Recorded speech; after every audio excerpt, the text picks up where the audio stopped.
امروز در یکی از لوکیشن های ورایزان هستیم.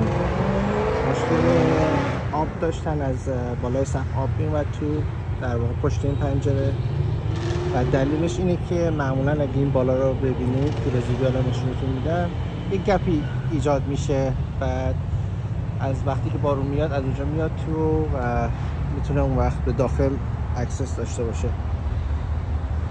حالا ما اونجا رو سیل کردیم و دیگه آبی نمیاد. آقا احمدی اینو بی زحمت یه لحظه نگه دار.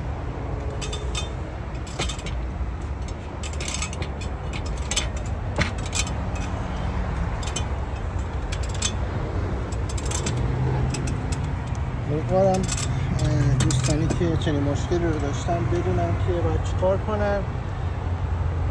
اگه توجه کنید اینجا گپ ها بسیار بزرگ، وقتی که بارون میاد از اینجا میاد داخل. حالا ما کلا همش رو زدیم ولی معمولا همون گپ ها رو هم بگیرید مشکل آب رفتن داخل استاپ میشه.